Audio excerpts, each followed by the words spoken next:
Well, we were totally blown away by the live performance from Cornwall's Josh Curnow. Morning. Morning. Hello. Yeah, so, I mean, Britain's Got Talent. Yeah, we were there with you every step of the journey. Indeed. We were getting the updates, weren't we? And just couldn't wait to get them on the show. From Jen and your dad supporting you. Well, all of Cornwall, amazing. to be fair. It was incredible. Absolutely amazing. And you guys were literally, it was my taste of home. Every time I could whack in a bit of Pirate FM in the morning, and I pretty much found out what I was doing through you guys. Actually, is that right? Well, we like to have all the information. No, I wasn't. That's true. Yeah. Avoid loads of voice rest. Yeah. But I think, just kind of bringing it back, because the first time we saw you on Britain's Got Talent, and we heard that story, and it's quite hard hitting, really, in the fact that you are a professional musician. This is your life. This is your job, and it's something you absolutely love doing. But actually, when you were younger, you were actually told, Josh, look, give it up. This ain't going to happen for you. Yeah. It was quite a crunching moment. It was certainly one that's always stuck with me. It's been something that I've always looked back at. I was told that to give up trying to pursue or live in a dream, really, and that's all it was. It was a dream, and it's time to wake up. And at the moment, at the level where you're going to. You're going to be very, very lucky to get onto stacking shelves, basically, in an overnight sort of place tucked away in the corner. It was brutal, actually, to be honest with you, looking back at it. And somebody like that, I can only actually, now that I've grown up and sort of moved on, and you get past a lot of negativity, I can only look back and actually feel really, really sorry for the specific person that said those things, and she must have been in quite a bad place. I've met up with a couple of teachers actually and spoke to them and said, look, I'm not being funny, but fortunately for me, I was able to sort of go, actually, do you know what, I'm gonna try and prove you wrong. But there must have been others that she would have hammered about before me and after me that potentially might have given up and lost out on, and that in itself is quite devastating to hear. So I spoke to a couple of other teachers and said, what was the problem, and she wasn't very well liked by any of the staff either. It was very, very apparent, and there was a very big campaign to sort of actually get her out in the end. But a little bit too little, too late for some. For me, it was sort of ammunition. It was a bit of ammo, and it was good for me. It was my ambition then to prove her wrong. So. And I think you have turned that negativity into a positivity, because I think it's kind of what drives you. Yeah, absolutely. It is completely and utterly my driving force. It is.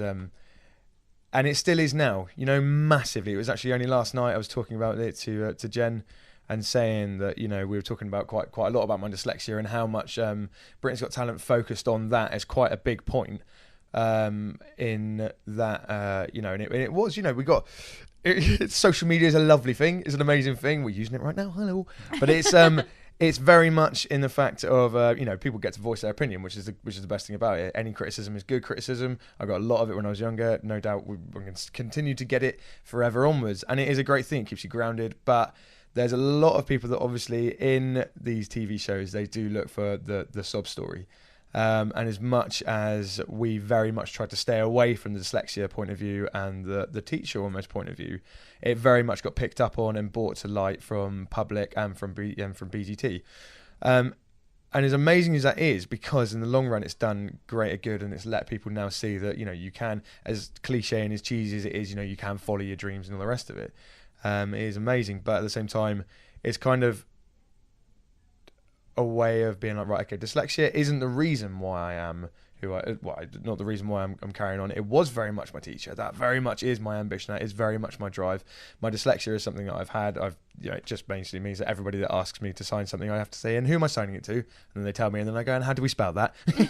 And to the fact where it comes to, my name's Josh as well. Is it also Josha? Same as, cool. There's only one way to spell it. But the thing is, you kind of use that, and you add a lot of humour to it as well. But we saw this side of it when we spoke to you, just off the back of your Britain's Got Talent performance, and the words were, you're an inspiration. You've led me to rethink about what I'm doing with my life. So I know you kind of treat it with humour, but, don't ever dismiss the fact of how serious this was. Really land a really important message, which could change people's lives. It was. And to hear that afterwards, to hear the effect that it sort of had on a few other people, and to receive the messages that I received, it was quite a turning point for me actually in myself. It was very, very good to be I had friends and family around me all the time to keep me grounded, and that was a mega thing. But at the same time, to have people saying that, it was a very big turning point for me to be like, okay, wow, this really is actually something quite cool, quite serious, quite this could be something that I could potentially look into in the future and really actually strive to actually help. I didn't realise how many people had actually suffered from it. Actually, to be completely honest, it wasn't until I went home and spoke to my brother and that lot, and he was like, you weren't the only one, mate. We all got told pretty much exactly the same thing, and it was devastating. My brother Will's made a big point of it and said, I was hammered in school and I wasn't labelled with the dyslexia, or I never had this, that, and the other. Turns out, he is dyslexic as well, but it was only just coming to light back then, and it was difficult, and lots of people were getting put down. So to be able to hear that you were an inspiration to others is something. It's a mega thing. We're actually looking at working with dyslexia.